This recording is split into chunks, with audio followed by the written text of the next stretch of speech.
కితాంపురా అనే ఒక గ్రామం ఉండేది. అక్కడ ఆదిత్య పకోడీలు అమ్ముతూ ఉండేవాడు. అది వర్షాకాలం. అందరూ వర్షంలో ఆదిత్య దుకాణంలో పకోడీలు తినడానికి వచ్చేవాళ్లు. ఒకరోజు కేతాన్పూర్లో చాలా పెద్ద వర్షం కురుస్తుంది. ఇక అప్పుడే ఒక వ్యక్తి ఆదిత్య దగ్గరికి వెళ్తాడు. ఆదిత్య, త్వరగా దుకాణం మూసేయి, ఇక్కడి నుంచి బయలుదేరు, ఊళ్ళోకి వరదలు రాబోతున్నాయి. ఏంటి, నిజంగానా? అవునా, నిజంగానే, త్వరగా బయలుదేరు. ఆదిత్య తన దుకాణాన్ని మూసేసి ఊరి నుండి బయటికి వెళ్లిపోతాడు. ఇక ఊర్లో చాలా పెద్ద వర్షం కారణంగా వరద వస్తుంది. మనోజ్ పొలం తప్పించి మిగతా ఊరి వాళ్ళందరి పొలాలు పూర్తిగా పాడవుతాయి. ఊర్లో ఆకలి దప్పికలు మొదలవుతాయి. ఇప్పుడు మనం ఏం తింటామో? వరదలు రావడం వల్ల ఊర్లో అన్ని పొలాలు నాశనమయ్యాయి. ఏం పర్వాలేదు, మీరందరూ నా దగ్గర తినడానికి కూరగాయలు కొనుక్కోవచ్చు. నా ఒక్క పొలం మాత్రమే వరదల వల్ల ఏమీ కాలేదు. ఆదిత్య తన పకోడీల దుకాణాన్ని మళ్ళీ ఒకసారి ఊర్లో తెరుస్తాడు. కాని తన దగ్గర పకోడీలు తయారు చేయడానికి వస్తువులు లేవు.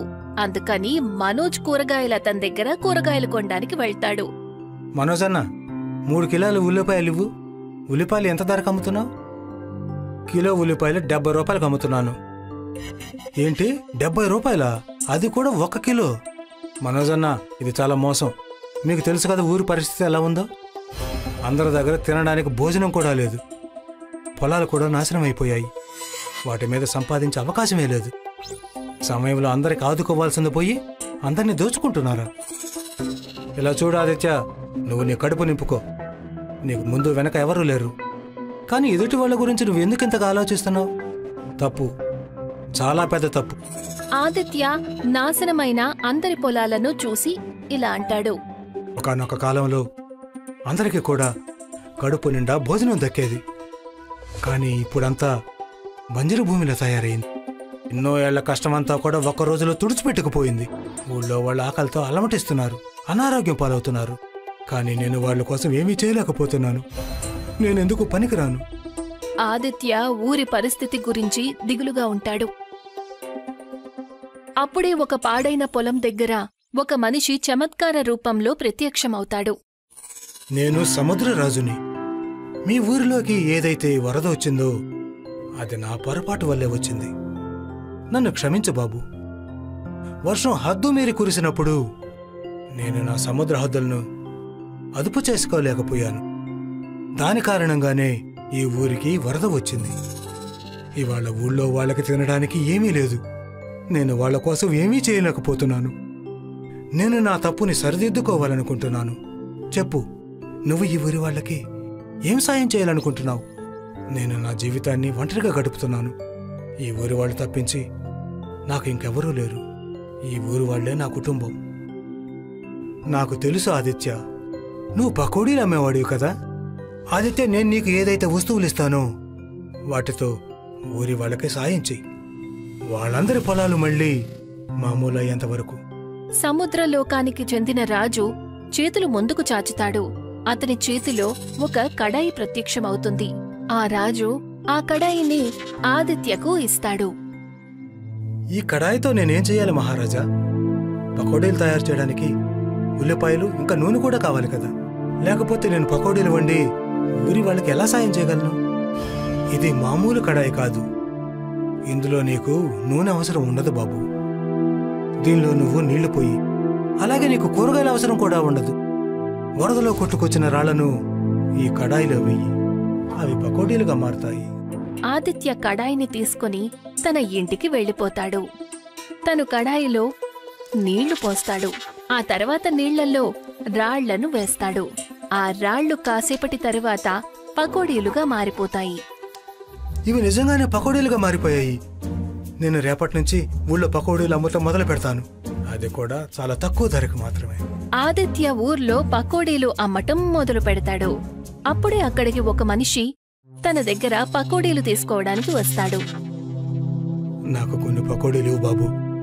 నాకొక చిన్న పాప ఉంది. తన చాలా రోజులుగా ఏమీ తినలేదు. తన ఆరోగ్యం అసలు బాగలేదు. ఇవ్వు బాబు, కాస్త తినడానికి పకోడీలు ఇవ్వు. మీరు అసలేం బాధపడకండి, నేను ఇప్పుడే ఇస్తాను.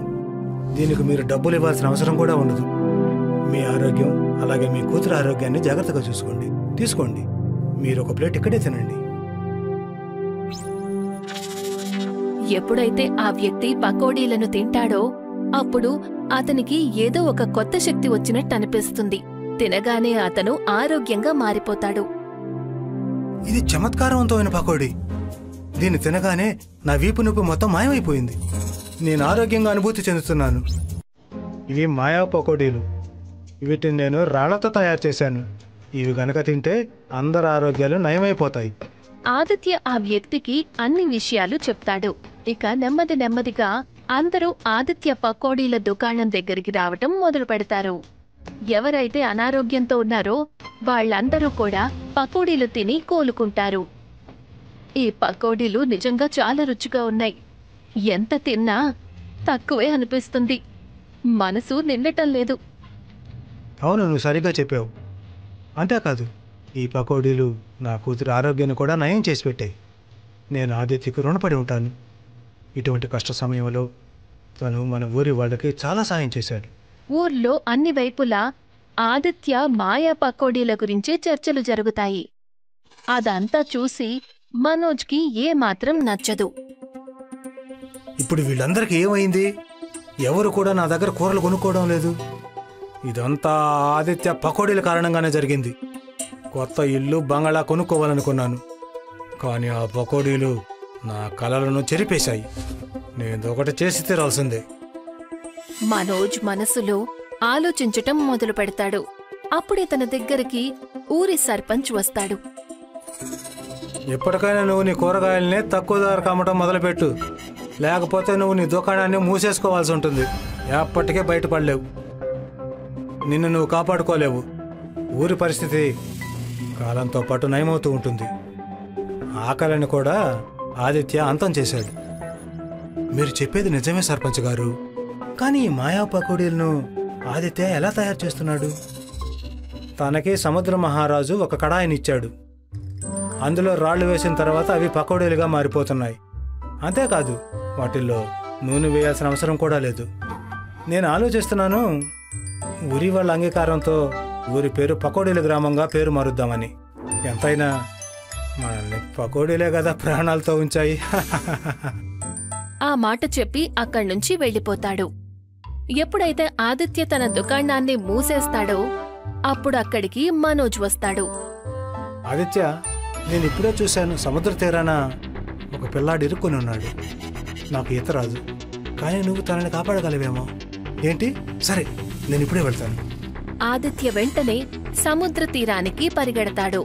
ఇక మనోజ్ తనలో తను నిజంగానే ముద్దులా ఉన్నట్టున్నాడు. నేను తన దుకాణం నుంచి కడాయిని దొంగిలిస్తాను. అప్పుడు పకోడీలు ఎవరు తయారు చేస్తారో నేను చూస్తాను. మనోజ్ కడాయిని తల మీద పెట్టుకుని వెళ్తుంటాడు. అప్పుడే ఒక పెద్ద వెలుగు తనకి కనిపిస్తుంది. తన తల మీద నుంచి కడాయి కింద పడిపోతుంది. ఈ వెలుగు ఎక్కడి నుంచి వచ్చింది? అప్పుడే అక్కడికి సముద్రపు మహారాజు వస్తాడు. నిన్ను నువ్వు సంభాళించుకో. నేను నీకు ఏదైతే చూపిస్తున్నానో అది చూడు. ఒక పిల్లాడు ఈ ఊర్లోనే నివసించేవాడు. తను రాత్రి పగలు అందరికీ సాయం చేస్తూ ఉంటారు.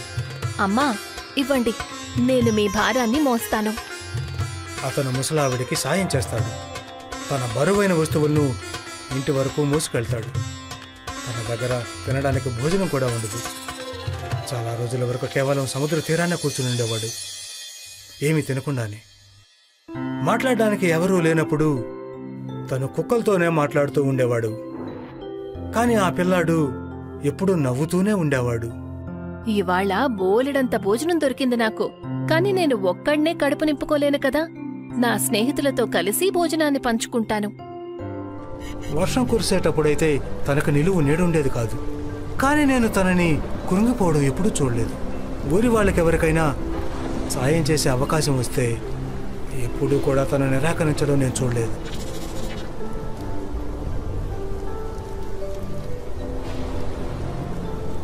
ఒకరోజు సర్పంచ్ అతన్ని చూస్తాడు వర్షంలో. బాబు, నువ్వు ఇక్కడ ఏం చేస్తున్నావు? నేను నీ గురించి ఊరి వాళ్ళ నోట చాలా విన్నాను. నువ్వు ఊరి వాళ్ళందరికీ సాయం చేస్తున్నావట? నాకు ఉండటానికి ఇల్లు లేదు సర్పంచ్ గారు. అలాగే నాకు ఎవరూ లేరు. అందుకే ఊరి వాళ్ళకి సాయం చేస్తున్నాను. అలా ఎందుకంటున్నావు? నీకెవరూ లేరని. నేనున్నానుగా నీకు. నేను నీ తండ్రిలాగా అనుకో బాబు. పద, నీకేం తినాలందో చెప్పు. అది నాకు పకోడీలు తినడం అంటే చాలా చాలా ఇష్టం.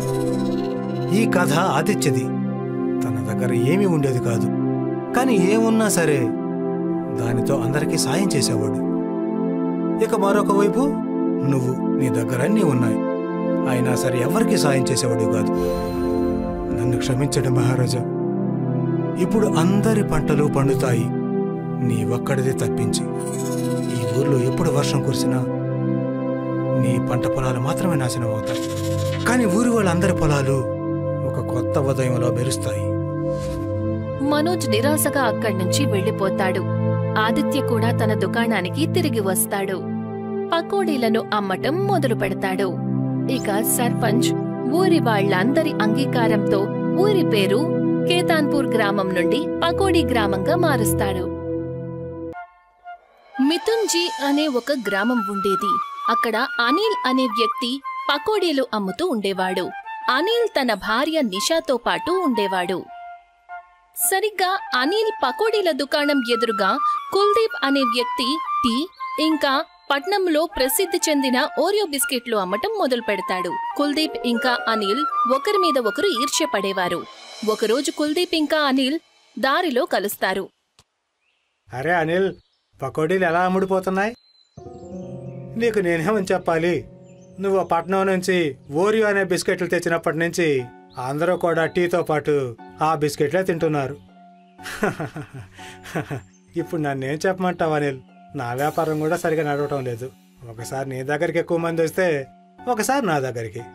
ఒక పని చేద్దాం, నువ్వు పకోడీలు అమ్మడం మానేసేయి. అరే, అసలు ఏం మాట్లాడుతున్నావు నువ్వు? నా దుకాణం నీకంటే ముందే మొదలుపెట్టాను, అందుకని నువ్వు నీ దుకాణాన్ని మూసేయి. నేను నా దుకాణాన్ని మూయను, అలాగే నేను కూడా నా దుకాణాన్ని మూయను. ఇద్దరూ ఒకరితో ఒకరు గొడవ పడి తమ తమ దుకాణాలకి వెళ్లిపోతారు. ఇక మరొక వైపు సేటు భార్య నీతు తన పనివాడు టీటూతో, టీటూ, నేనొక కొత్త వ్యాపారం పెట్టాలి, చెప్పు, మనం ఏం చెయ్యగలం? అమ్మగారు, ఈ మధ్యకాలంలో నేను చూశాను, ఊర్లో పట్నం వంటకాలు బాగా అమ్ముడుపోతున్నాయి. అంటే నేను విన్నాను, మ్యాగీ అనేది వంటకం బాగా అమ్ముడుపోతుందంట ఎక్కువగా, పైగా రుచికరంగా కూడా ఉంటుందట. ఒకవేళ అదే విషయం అయితే రేపటి నుంచి మనం మ్యాగీనే అమ్ముదాం, అది కూడా రుచికరంగా అనిపించే కెమికల్ని వేసి. వెళ్ళు టీటూ, మ్యాగీ వస్తువులన్నీ తీసుకురా. మన గుల్లుతో వేరే ఊర్లో మందులమ్ముతూ ఉంటాడు కదా, తన దగ్గర్నుంచి భోజనాన్ని రుచిగా తయారు చేసే మందుని తీసుకురా. భలే అమ్మగారు, వ్యాపారం మొదలు పెట్టనే లేదు, అప్పుడే అందరినీ దోచుకునే ఉపాయం ఆలోచించేశారు. మీరు నిజంగానే చాలా స్వార్థపరురాలు. చాలే, నేను చెప్పిన పని చెప్పినట్టు చెయ్యి, ఎక్కువగా వాక్కు. టీటూ సామాన్లు తీసుకురావడానికి వెళ్తాడు. సాయంత్రానికి కావలసిన వస్తువులన్నీ తీసుకుని వస్తాడు. మరుసటి రోజు ఉదయం సేటు భార్య ఊర్లో మ్యాగీ అమ్మటం మొదలు పెడుతుంది. రండే రండే, మ్యాగీ తినండి. ఓరియో కాదు, పకోడీ కూడా కాదు, మ్యాగీ తిని పరిగెడతారు, ఎంతో శక్తివంతులు అవుతారు. అప్పుడే అక్కడి నుంచి ఒక ఆవిడ వెళ్తూ ఉంటుంది. ఆవిడ మ్యాగీ మాట వినగానే ఆగిపోతుంది.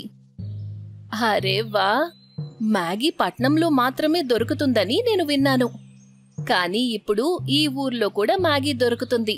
ఊర్లో నేను తప్ప ఇంకెవ్వరూ మ్యాగీ చేయడం లేదు. ఒకవేళ అదే నిజమైతే నాకొక ప్లేట్ మ్యాగీ ఇవ్వండి. ఇప్పుడే ఇస్తాను.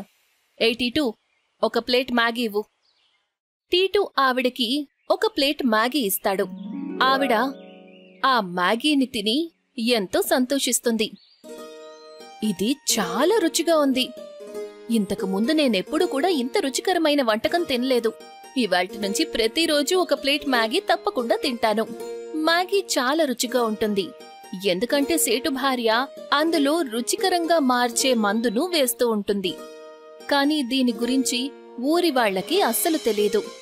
నెమ్మదిగా ఊర్లో వాళ్ళందరూ సేటు భార్య తయారు చేసే మ్యాగీ బండి దగ్గర తమ టిఫిన్ ఇంకా చాలాసార్లు లంచ్ కూడా చేస్తుంటారు. అనిల్ ఇంకా కుల్దీప్ కస్టమర్లు పూర్తిగా తగ్గిపోతారు. అందుకని ఒకరోజు కుల్దీప్ అనిల్ దగ్గరికి వెళ్తాడు. తనతో ఇలా అంటాడు, అరే అనిల్, ఈ మధ్య వ్యాపారం ఎలా జరుగుతుంది? నన్నేం చెప్పమంటావు? వ్యాపారం అసలు జరగడం లేదు. అంతా సేటు గారి భార్య మ్యాగీ వల్లే. అనిల్, నా ఉద్దేశం ప్రకారం మనం ఒకసారి వెళ్ళి ఆ మ్యాగీని తిని చూడాలి. పద, వెళ్ళి తిని చూద్దాం. అనిల్ ఇంకా కుల్దీప్ ఇద్దరూ కూడా సేటు భార్య దుకాణానికి వెళ్తారు. అక్కడికి వాళ్లు వెళ్లేసరికి వాళ్లు టీటూని మ్యాగీ తయారు చేయటం చూస్తారు. టీటూ రుచికరంగా తయారు చేసే మందుని మ్యాగీలో కలుపుతాడు. పీటు, నువ్వు మ్యాగీలో ఏం కలుపుతున్నావు? అసలు ఇదేం కెమికల్?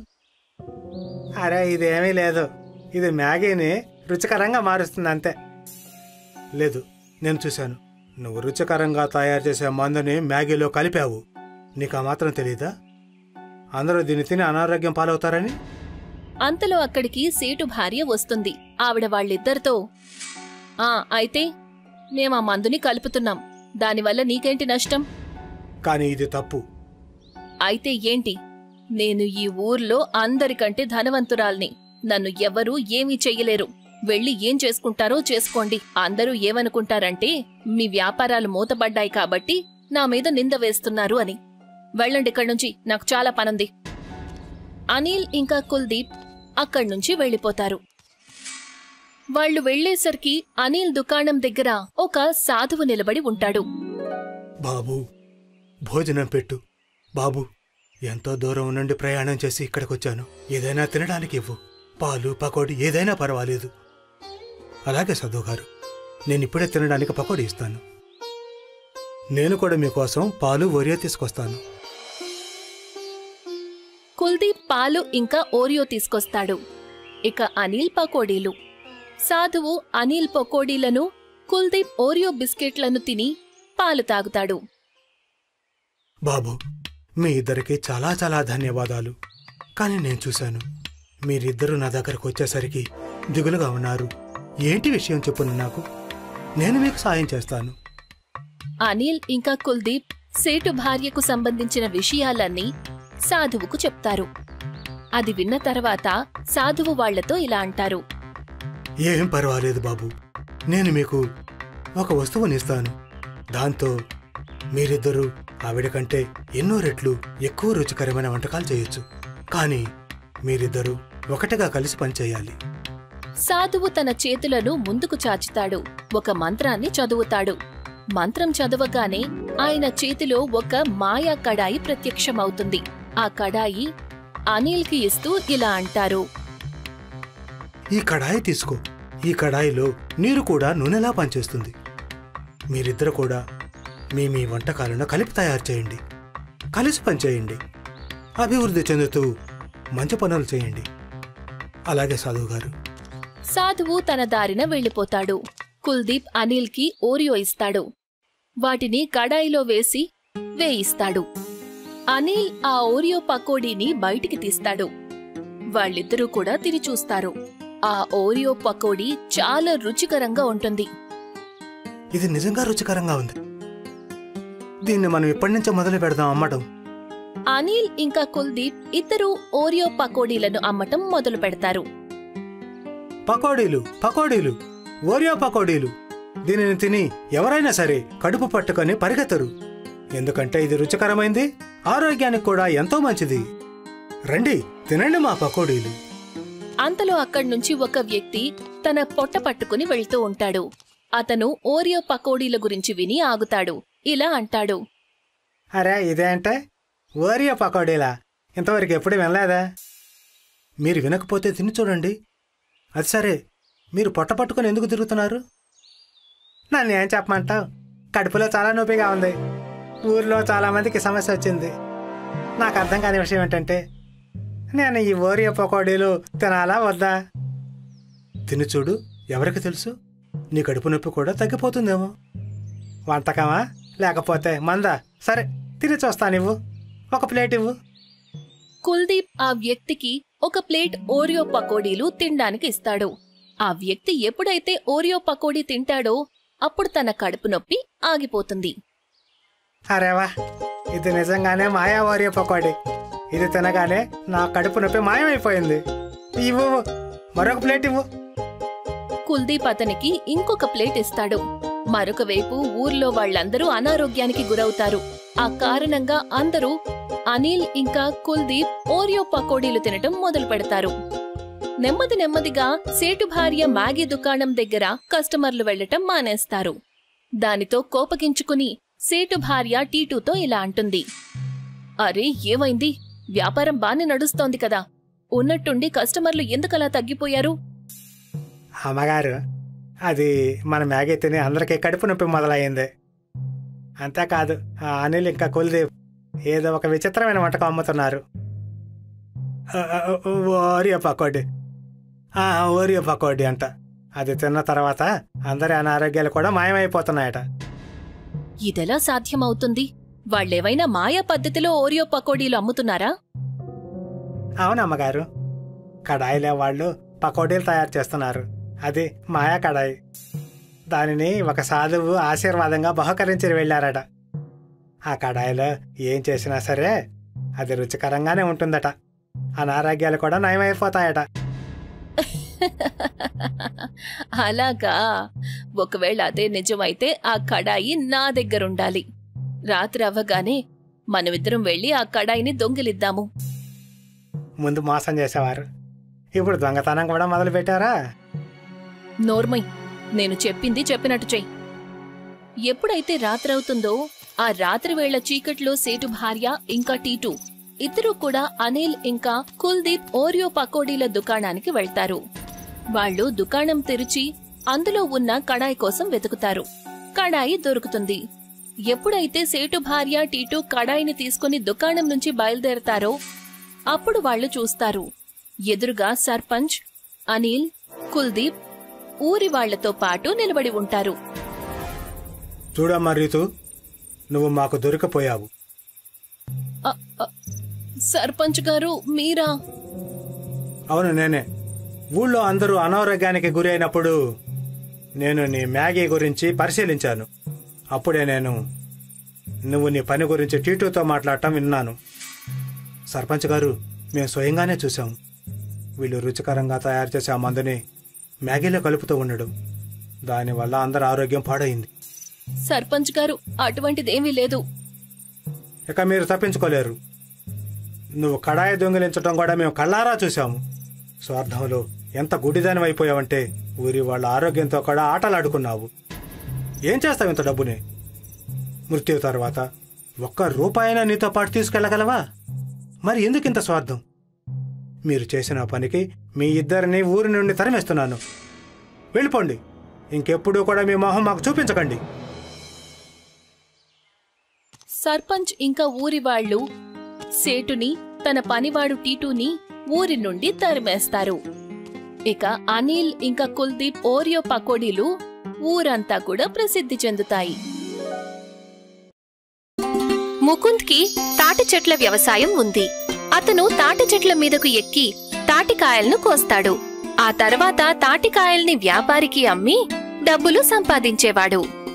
చూడు ముకుంద్, నువ్వు తాటి ముంజలను ఇంకాస్త ఎక్కువ ఇవ్వు. బజారులో తాటి ముంజలకు డిమాండ్ బాగా పెరిగిపోయింది. అలాగే రేపటి నుండి ఎక్కువ ముంజలు తీసుకొచ్చే ప్రయత్నం చేస్తాను. సరే. ముకుంద్కి మయూరికి మీనా అనే కూతురుంది. మీనా, ఎక్కడున్నావు? ఎంతవరకు ఇక్కడే ఉండాలే. బహుశా తన స్నేహితులతో ఆడుకోవడానికి వెళ్ళుంటుంది ఏమో. కాని మీకు తనతో ఏం పనొచ్చింది ఇప్పుడు?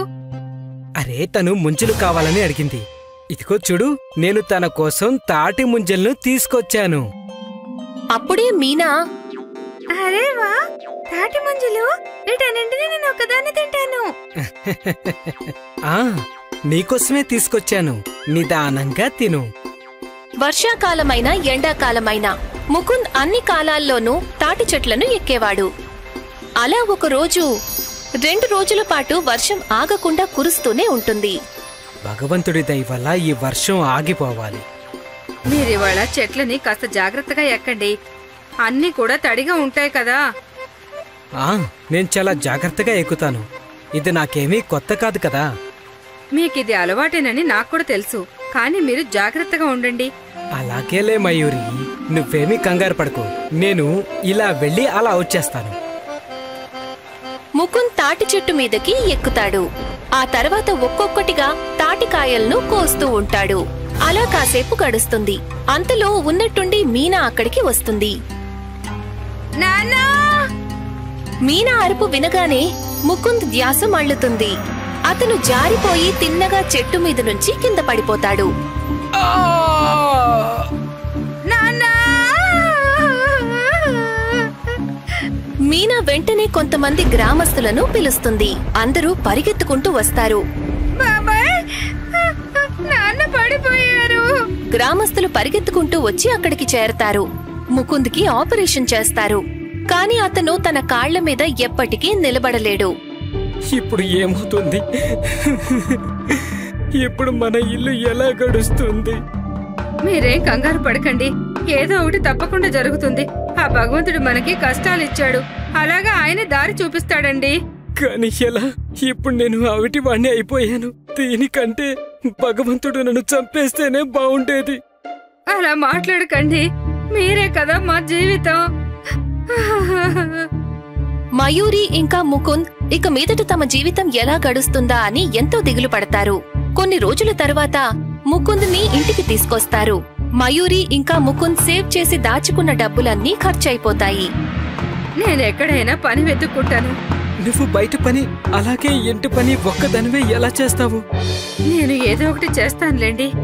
ఈ పరిస్థితుల్లో ఉండి కూడా నేను చేయగలిగే పని ఏదైనా ఉంటే బాగుంటుంది. లేదు లేదు, మీరు విశ్రాంతి తీసుకోండి. లేదు మయూరి, నేను నీకు ఇలా భారం ఉండలేను. కానీ ఇప్పుడు మీరైతే ఏం చేయగలరు చెప్పండి. ఏదో ఒక దారి ఉండే ఉంటుంది. మరుసటి రోజు నుంచే మయూరి పని కోసం వెతకటం మొదలు పెడుతుంది. తను ఎన్నో దుకాణాలు ఇంకా కంపెనీలకు వెళ్తుంది. కానీ తనకి ఎక్కడా ఏ పని దొరకదు. నాకెక్కడా పని దొరకటం లేదండి. ఏదైనా వ్యాపారం చేయడం మంచిదేమో అనిపిస్తోంది. ఏం వ్యాపారం? నేను నీకు ఏమైనా సహాయం చేయగలనా? ఇవాళ బజార్లో పకోడీ బండిని చూశాను. చాలా మంది జనం ఉన్నారక్కడ. నేను కూడా పకోడీలు బాగా చేస్తాను కదా, అందుకని నేను కూడా పకోడీలు అమ్మితే. ఉపాయం బానే ఉంది, కానీ అందరికీ కూడా బండి పకోడీలే బాగా ఇష్టం. అందుకని నువ్వు ఏదైనా కొత్త పద్ధతిలో పకోడీలు తయారు చేయాల్సి ఉంటుంది. కొత్తగా అంటే చైనీస్ పకోడీలున్నాయి కదా, అవంటే పిల్లలకి చాలా చాలా ఇష్టం. అటువంటిదే ఏదైనా. అటువంటిది అంటే మీనా, నువ్వు చెప్పు, నీకు ఏం తింటే నచ్చుతుంది? నాకైతే మ్యాగీ ఇష్టం. మ్యాగీ పకోడీలు ఎలా ఉంటాయి? మ్యాగీతో కూడా పకోడీలు చేయొచ్చు. హా, అది కూడా కరకరలాడుతూ. వెళ్ళు మీనా, పరిగెత్తుకుని వెళ్లి మ్యాగీ తీసుకునిరా. మీనా మ్యాగీ కొనడానికి వెళ్తుంది. కాసేపటి తరువాత 2 మ్యాగీ ప్యాకెట్లను తీసుకొస్తుంది. మీనా మ్యాగీని తయారు చేసి దానిని డ్రై అవ్వనిచ్చి అందులో కొన్ని మసాలాలు కలిపి కడాయిలో మ్యాగీ పకోడాలు వేస్తుంది. మీనా అక్కడే నిలబడి వాళ్ళమ్మ చేసేదంతా గమనిస్తుంది. ఎప్పుడైతే మ్యాగీ పకోడాలు తయారయ్యి బయటికొస్తాయో మీనా వెంటనే ఒక పకోడీని తీసుకుని దాన్ని తినడం మొదలు పెడుతుంది. అరే అరే, వేడిగా ఉన్నాయి, చాలా రుచిగా ఉన్నాయమ్మా, భలే. మీనా ఒక మ్యాగీ పకోడాని వాళ్ళ నాన్నకు కూడా ఇస్తుంది. ఇవి నిజంగానే రుచిగా ఉన్నాయి. హా, నేను చెప్పాను కదండి, చాలా రుచిగా ఉంటాయి అని. ఈ పకోడీలు బజార్లో అమ్ముడుపోతాయా అండి? తప్పకుండా అమ్ముడుపోతాయి. అందరూ వీటి కోసం లైన్లు కడతారు. అది వినగానే మయూరి సంతోషిస్తుంది. కొన్ని రోజుల తర్వాత మయూరి ఇంకా ముకుంద్ కలిసి బజారులో మ్యాగీ పకోడాల స్టాల్ ని పెడతారు. ఇదేంటి ఆంటీ? మ్యాగీ పకోడీ. మ్యాగీతో పకోడీలా? హా, నాకు ఒక ప్లేట్ ఇవ్వండి. అలాగే, తీసుకోమ్మా. మయూరి ఆ అమ్మాయికి మ్యాగీ పకోడాలు ఇస్తుంది. బాలే, ఎంత టేస్టీగా ఉన్నాయో. ఇంతవరకు నేను ఇంత రుచిగా ఉన్న పకోడీలు తినలేదు. ఆ అమ్మాయిని చూసి చాలా మంది కస్టమర్లు మయూరి మ్యాగీ పకోడాలు తినడానికి వస్తారు. ఆంటీ, ఇవి చాలా బాగున్నాయి. ముకుంద్ మ్యాగీ పకోడాలు చేయటానికి మయూరికి సాయం చేస్తాడు. అతను అవిటివాడు. మొదటి రోజే మయూరి ఇంకా ముకుంద్ చాలా బాగా సంపాదిస్తారు. వాళ్ళు ఎంతో సంతోషంగా ఇంటికి వెళ్తారు. అస్సలు ఊహించలేదండి మనం ఇంత బాగా సంపాదిస్తామని. ఈ కష్టాల మధ్య మనకి ఇదే సంతోషాన్నిచ్చింది. నాన్న, మీరు కంగారు పడకండి, మన బాధలన్నీ దూరం అయిపోతాయి. చాలా త్వరలో నయమవుతుంది. కుటుంబ సభ్యులందరికీ కూడా ఒక ధైర్యం వస్తుంది. అందరూ కలిసి ఎంతో కష్టపడి ప్రయత్నం చేస్తారు. వాళ్ళ మ్యాగీ పకోడాల వ్యాపారం బాగా నడుస్తుంది. కస్టమర్ల రద్దీ పెరుగుతుంది. అలాగే దాంతో పాటు వాళ్ళ సంపాదన కూడా పెరుగుతుంది. మ్యాగీ పకోడీలు త్వరలోనే ఫేమస్ అయిపోతాయి. వాళ్ళ సంపాదన ఎంత పెరుగుతుందంటే దాంతో ముకుంద్కి చాలా మంచి ట్రీట్మెంట్ చేయిస్తారు. ఈ ట్రీట్మెంట్తో ముకుంద్ గారు మీరు ఖచ్చితంగా నడుస్తారు. మీకు మేము కాస్త కష్టమైన ట్రీట్మెంట్ ఇస్తున్నాము, కానీ మీ బాడీ కూడా ఈ ట్రీట్మెంట్కి చాలా బాగా రెస్పాండ్ అవుతుంది. ఆ కబురు విన్న వెంటనే కుటుంబ సభ్యులందరూ సంతోషిస్తారు. 6 నెలల తర్వాత ఇవాళ మయూరి మ్యాగీ పకోడాల పెద్ద షాప్ తెరుస్తుంది. ఆ సంతోషాన్ని ముకుంద్ రెట్టింపు చేస్తాడు. ఇవాళ కొన్ని క్షణాల కోసమైనా అతను నెమ్మదిగా లేచి నిలబడతాడు. అది చూడగానే వాళ్లకి ముకుంద్ త్వరలోనే లేచి నిలబడి నడుస్తాడు అని వాళ్లకి ఆశ కలుగుతుంది. ఇదంతా కూడా వాళ్ల మ్యాగీ పకోడాల వల్లే జరుగుతుంది. ముందు ముందు కూడా మ్యాగీ పకోడా వల్ల వాళ్లకి మంచే జరుగుతుంది.